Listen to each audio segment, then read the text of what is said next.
Hello, beautiful people. If you are new here, my name is Jo. If you are not new here, welcome back to my channel. It is so great to have you all here today with me. On Sunday, I posted my reaction to my 18 books I want to read in 2018 video. Today is going to be kind of like the companion video to that. We're going to talk about 23 books I want to read in 2023. I'm going to try to keep this video really short.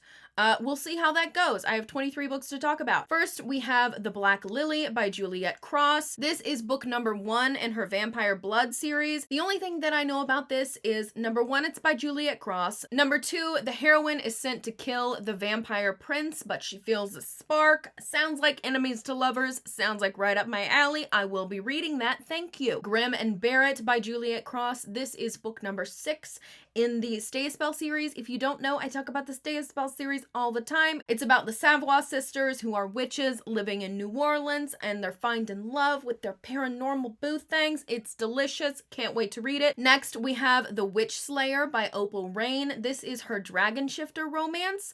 I've heard that things perhaps may happen when the guy is a dragon. So we'll see. Monster romance. Opal Rain knows my business. She knows what I want. Also by Opal Rain, we have A Soul to Touch. I'm not sure when it comes out. There's no definitive date, but I will be patiently awaiting its release. This is the 3rd book in the Duskwalker series. This is also a monster romance. It's kind of like a demon monster romance. It's delicious fantasy. It's fantastic. Harrow the Ninth and Nona the Ninth. This is books 2 and 3 in the Locked Tomb series, I think is what it's called. I very, very recently read Gideon the Ninth. I was very pleasantly surprised. I absolutely sobbed at the end of that book, and I will be needing books 2 and 3 because I need to know what's going to happen. Lifeblood by Amara Ray. This is book number 1 in the Immortal Coven series. The only thing I know about this series is that there's witches, there's warlocks, and our main leading woman is a witch who is taken by a malicious warlock clan. Sounds like Captor Captive, sounds like enemies to lovers, sounds like right up my alley. I will be reading that, thank you. Astrid Parker Doesn't Fail by Ashley Herring Blake. This is book number 2 in the Brightfall series, the first one being Delilah Green Doesn't Care.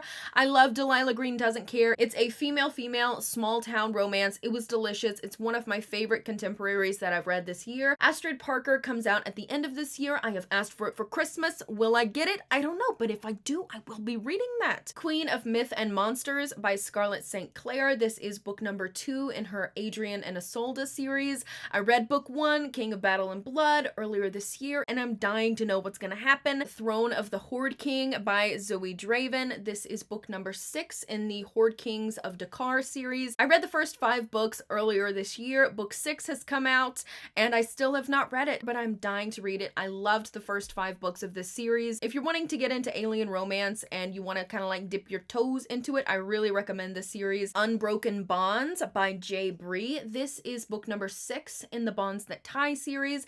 Again, I read the first 5 earlier in this year. This one is a Why Choose romance, fated mates, enemies to lovers. The 5th book kind of got a little bit repetitive for me, but I'm still wanting to close out the series, so I want to read the 6th book. Ruin by Natalia Jaster. This is book 2 in the Foolish Kingdom series. I very recently finished Trick, which is book number 1 in this series, and I really enjoyed it. This is pretty much a court jester romance between a kind of like promiscuous man and a prim and proper woman. It's very good. I really liked it. Ruin is set to be coming out at some point in 2023. We will see if it actually does because there is not a definitive date, but if it does come out, I will be reading it. Thank you. The West Wind by Alexandria Warwick. This is book number 2 in the Four Winds series. I read book number 1, The North Wind, a couple months ago. I really liked it. It reminds me a lot of ACOTAR. We have some Captor Captive, Beauty and the Beast, Hades and Persephone, if you will, mixed with some enemies to lovers. There's magic. It's fantastic. I really, really enjoyed that first book, and the West Wind fellow is in book number 1, and he was very intriguing. This is another one that just says 2023, so we will see if it actually gets released. If it is released, I will be reading it. Speaking of Zodiac Academy, I have books 5, 6, 7, and 8 on this list. I originally wanted to read one of these books a month in preparation for what I thought was going to be the final book that is going to come out in December, but we have a surprise 9th book, so it really doesn't matter. My plans were thwarted. So I'm just going to be reading them when I want to. I'm still going to be vlogging them. If you're interested in my vlogs, I have a playlist on my channel, but I'm definitely wanting to read the rest of this series, especially after the end of book 4. I just needed a little bit of a break. Next, we have The Ray Kess by Scarlett Peckham. This is book number 1 in the Society of Sirens series. This is a historical romance. I'm wanting to read more historical romance in 2023. The only thing I know about this one is that everybody loves it, and instead of a rake, we have a Ray Kess, which I think is going to be a very interesting dynamic, and I'm very excited to see what I think about it. Beautiful Nightmares, which is book number 4 in the Fortuna Sworn series by KJ Sutton.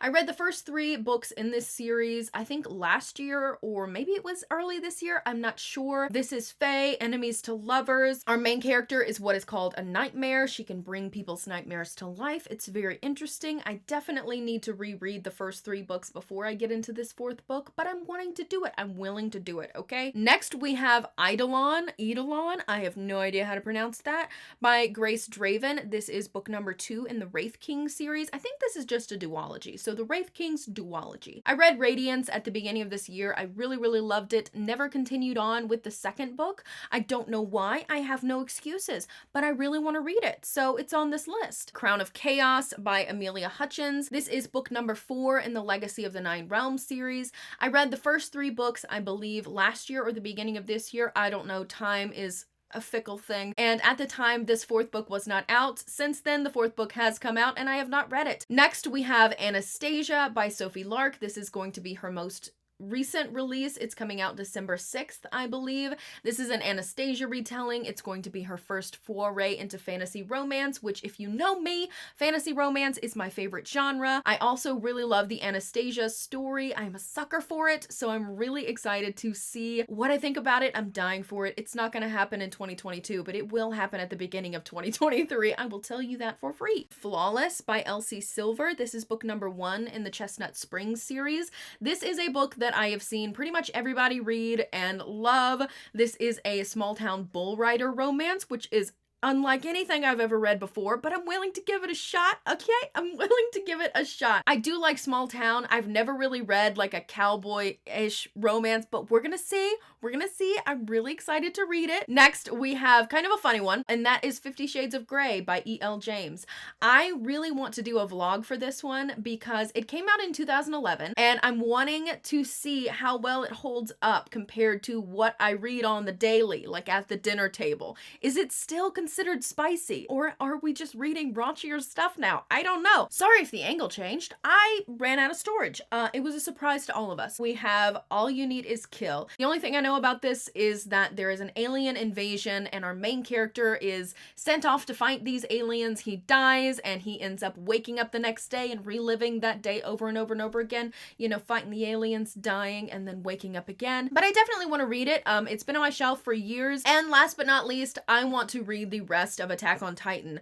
I have been collecting the colossal editions of this series. I want to read the rest of it. I think I'm on volume 3 of the colossal editions right now. I'm not caught up in the anime. If you don't know what Attack on Titan is about, we're basically in this world where there are these giant humanoid creatures who eat humans. Yeah, and we're following people trying to figure out their shtick and kill them. That's pretty much what it's about. So those are the 23 books that I want to get to in 2023. If you are not already, please make sure to like and subscribe so that you don't miss any more future bookish content from me. I hope that you do. But that is all I have for you guys today. I hope you guys enjoyed this video, and I will see you guys next time.